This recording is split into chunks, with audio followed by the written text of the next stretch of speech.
Réuni en Conseil des ministres, la semaine dernière, le gouvernement togolais a pris 2 ordonnances balisant la voie à la création d'un Sénat et d'une Assemblée nationale selon les dispositions de la Constitution contestée de la Ve République. Alors que la situation économique du pays inquiète de plus en plus et que la majorité des Togolais tire le diable par la queue, l'exécutif qui rechigne à prendre des mesures sociales de grande ampleur se concentre son agenda politique. Abonnement aux actualités financières. Dans un pays où tout ou presque va mal, les dirigeants, sachant que leur avenir est lié à celui de leur peuple, mettraient tout en œuvre pour trouver les solutions idoines. Ainsi, le soulagement de leur population serait leur priorité absolue. Mais dans un État où les populations sont abandonnées à leur triste sort, la politique planifiée pour se maintenir au pouvoir passe avant tout. C'est le cas Togo. Pendant que nombre de nos concitoyens crient leur détresse face à la vie chère conséquente à une politique économique illisible, le gouvernement fait la sourde oreille et se montre plus préoccupé par les résultats de ses calculs politiques.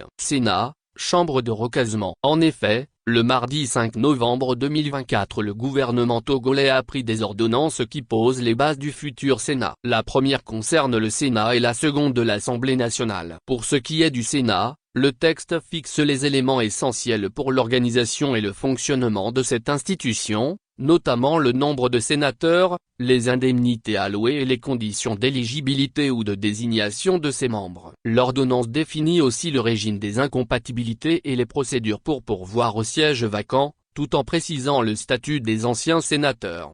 Le Sénat, en tant que deuxième chambre, sera constitué aux 2/3 de ses membres élus par les représentants des collectivités territoriales, tandis qu'un tiers des sénateurs sera nommé par le président du Conseil des ministres, PCM. D'après le communiqué officiel du Conseil des ministres, cette démarche gouvernementale de révision de la loi organique de 2003 s'impose pour prendre en compte les nouvelles missions du Sénat, dans le cadre des institutions de la Ve République. En vue de prendre en compte les nouvelles attributions du Sénat, il y a lieu de réviser la loi organique de 2003 en prenant la présente ordonnance, conformément à l'article 98 de la Constitution qui prévoit que la mise en place des institutions de la Ve République est faite par voie d'ordonnance, a précisé le gouvernement togolais, indiquant que le texte a été adopté après l'avis favorable de la Cour constitutionnelle. Alors que dans nombre de pays africains, des débats s'intensifient sur l'opportunité du Sénat et d'autres le suppriment, le gouvernement togolais s'apprête donc à créer une institution dont l'utilité a été toujours remise en cause. Considérée comme budgétivore, certains pays comme le Sénégal l'ont donc supprimé pour diriger les ressources allouées à cette institution inutile qui ne sert qu'à recaser du personnel politique,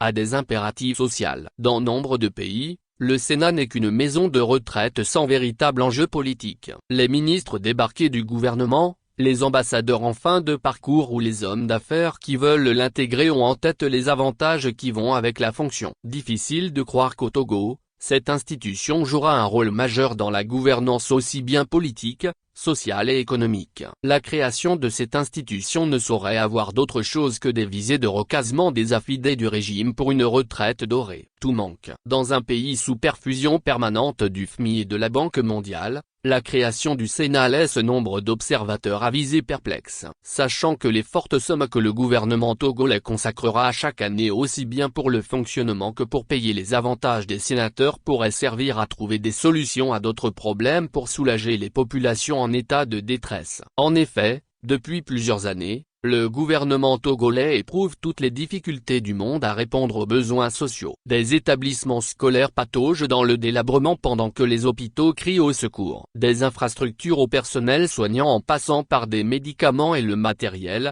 tout manque dans les hôpitaux publics. Devant certains cas, les médecins doivent faire preuve d'une grande ingéniosité et des manœuvres inimaginables pour redonner du sourire à des patients. Dans un contexte économique de plus en plus exsangue, nombre de Togolais ne savent plus à quel saint se vouer. La vulnérabilité se propage comme une épidémie atteignant des personnes qui se croyaient à l'abri du besoin. Les populations, soumises à rude épreuve, ont d'énormes difficultés pour subvenir à leurs besoins alimentaires. Aujourd'hui, certains Togolais ont beaucoup de mal ne serait-ce que pour trouver un repas par jour. Le constat est limpide. Les populations sont dans le dénuement. Le sort de ces populations ne préoccupe guère le gouvernement de Faure Gnassingbé qui s'attelle à son agenda politique truffé d'incertitudes. laissant les populations supporter les conséquences de l'échec des plans d'émergence sans vision et des visions sans émergence. Le symbole de cet échec cuisant est la coupure intempestive du courant électrique devenu monnaie courante au Togo. Le pays n'arrive plus à honorer ses engagements auprès du Nigeria, l'un de ses fournisseurs. Il y a quelques semaines,